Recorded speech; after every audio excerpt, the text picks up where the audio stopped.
اقولك ازاي طيرنا الزفارة من الطيور والاسماك بمكون سحري. يلا بينا نشوفوا ايه المكون السحري ده. بس اسمعي الفيديو من اوله لاخره عشان تستفادي ان شاء الله. لو اول مرة تشوفي قناتي يا ريت تنورنا بالاشتراك واللايك من ايديكي الحلوة. مشتريات الشهر. ويلا بينا هننضفوها مع بعض وهقولك ايه المكون السحري ده اللي هيطير لنا ايه زفارة وتشمي ريحة الفراخ كده. ريحتها جميلة جدا، وكمان بقى لو عاملة بقى شوية شوربة ولا عاملاها ني في ني ولا حشيها بقى فريك ولا مشوية حاجة كده، اللهم بارك. حطي لايك من ايديك الحلوة. ويلا بينا نشوفوا المشتريات بتاعتنا عبارة عن ايه.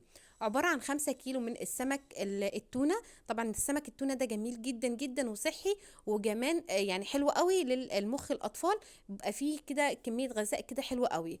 طبعا هنا جبت كمان يعني كام فرخة كده حلوين، زي 7 فرخات، انا مش فاكره قوي والله، لا 7 لا 8 لا 6. جبت الفرخه عندي صراحه ما بحبش وزنها كبير قوي. لما تكبري في الفرخه عندك هو بقى شكلها حلو كده، بس عايزه اقول لك طعمها يعني يبقى ماسخ شويه. انا بحب اجيب الصغيره دي طعمها بقى مسكر كده، وبقى ايه عندك حلو ومش صغيره قوي. يعني بجيب وزنها كده كيلو ونص وكام جرام، يعني 2 كيلو الا حاجات بسيطه ساعات بجيبها. بس 2 كيلو اتعدى عن ال 2 كيلو ما بحبش اشتريها بصراحه. بحس يعني لحمتها بتشد معايا شويه غير الصغيره كده، بتدوب كده معايا.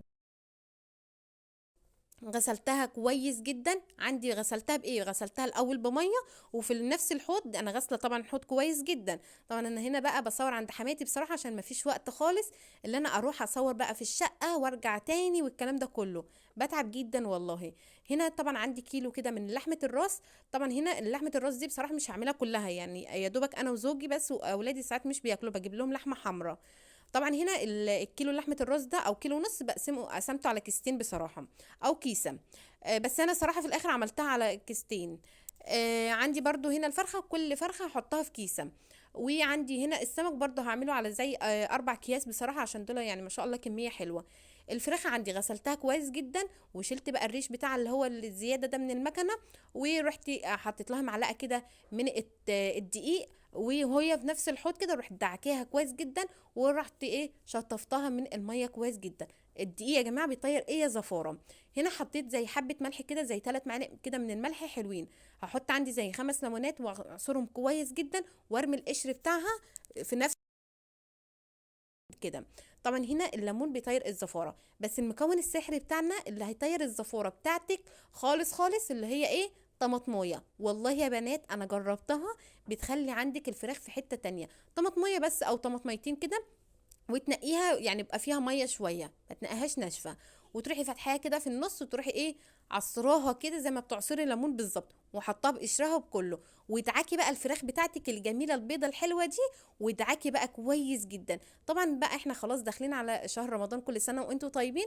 وبنجيبوا بقى المشتريات من دلوقتي ونبدا ايه نفرز وكده. انا مش عارفه والله يعني اعمل معاكم تفريزات رمضان، بس والله غصب عني عشان انا قاعده عند حماتي. وحماتي دلوقتي تعبت جدا وفي العنايه المركزه، مفيش وقت اللي انا اروح شقتي. كنت الاول اروح شقتي اصور وارجع اخد الحاجه وارجع عند حماتي تاني، بس دلوقتي والله مفيش وقت. بقيت اصور عندها يعني معلش بقى لو مفيش حاجه واضحه عندها، عشان هنا بصور بصراحه بايد وبشتغل بايد.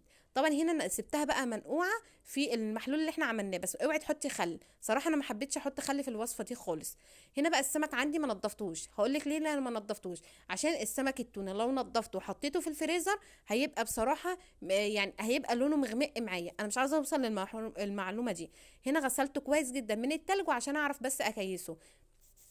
هنا كمان الفريزر كان عندي متبهدل جدا، وحماتي كانت مفرزه حاجات. رحت نضفت الحته اللي تحت دي بصراحه اللي هو التلاجة من تحت، وحطيت الحاجه اللي احنا مستعملينها وكده. جبت بقى الفريزر بقى الاول، كنت معقمه بقى التلاجة من تحت كويس ورصيت الحاجه. رحت دعكه الفريزر بتاعي دعكه كويسه جدا وعقمته. ورحت حاطه الحاجه بقى ايه بنظام كده عشان انا وجوزي بس وعيالي اللي قاعدين. رحت مكيسه الحاجه كده بالكياسه اهو زي ما انتم شايفين.